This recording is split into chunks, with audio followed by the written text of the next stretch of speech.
From the Gospel of John, Jesus was speaking concerning himself and the true freedom that he offers to people.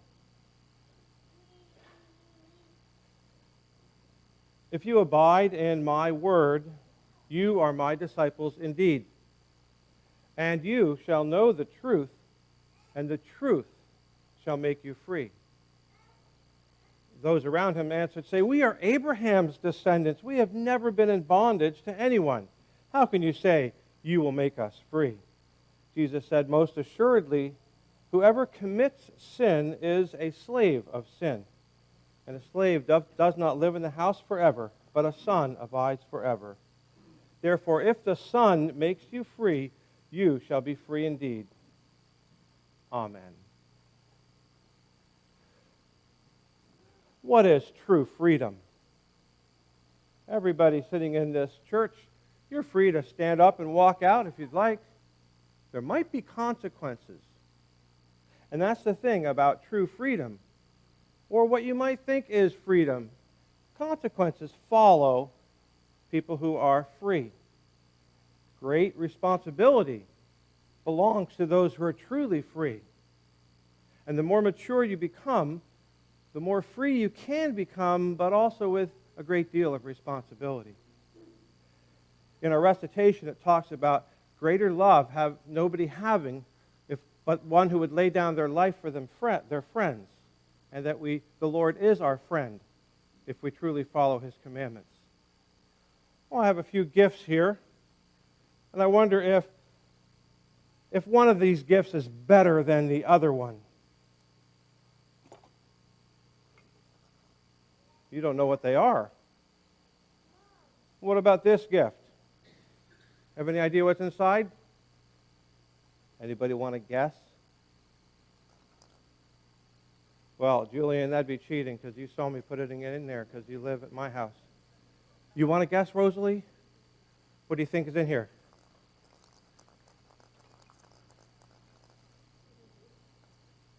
I'm going to show you. Do you know what that is?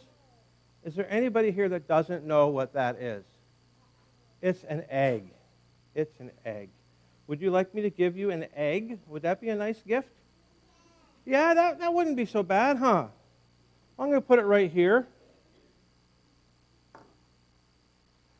Now, maybe you could guess what the next one is. Can you tell what that is in here?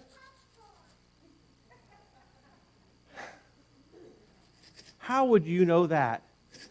Because you live at our house and you see this popcorn jar every day. So it's popcorn. It's seeds. It's seeds.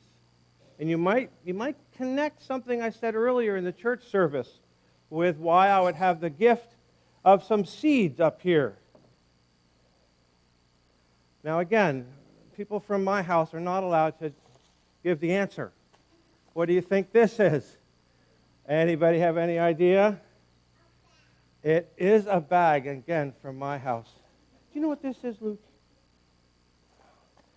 There's no way you could know this unless you saw me putting it in there.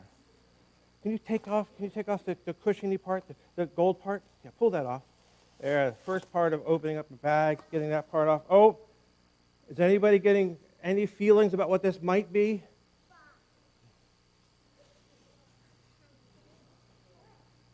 I hear Jules. You think that's more like a jewel gift box?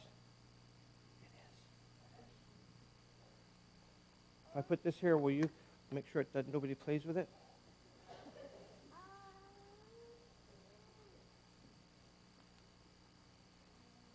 Can you tell what that is? Pearls. It's a beautiful pearl necklace. Beautiful. Is anybody in here, would anybody like to get a pearl necklace? Or have one to give to somebody they love? Yeah, pretty nice gift. And I'm talking about gifts because today is the day that we remember people who have given what we call the ultimate gift. That is, the gift of their life. Do you think that's a more valuable gift than any of the other things I brought up here? I'd say it's pretty valuable.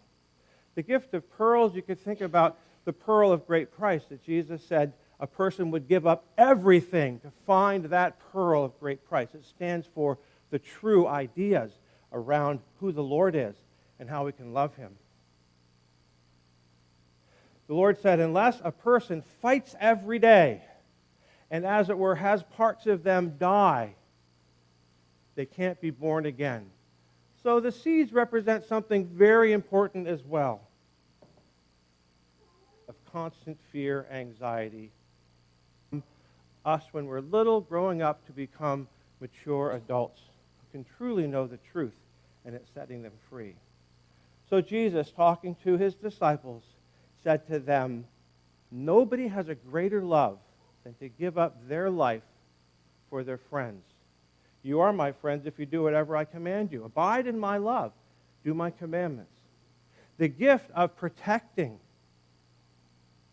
our country. The gift that someone would make.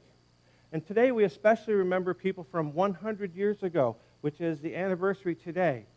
100 years ago when they stopped the First World War and so many people died who were protecting and giving themselves to protect our country so that this church and the things that belong to knowing the truth could be maintained in Canada and around the world.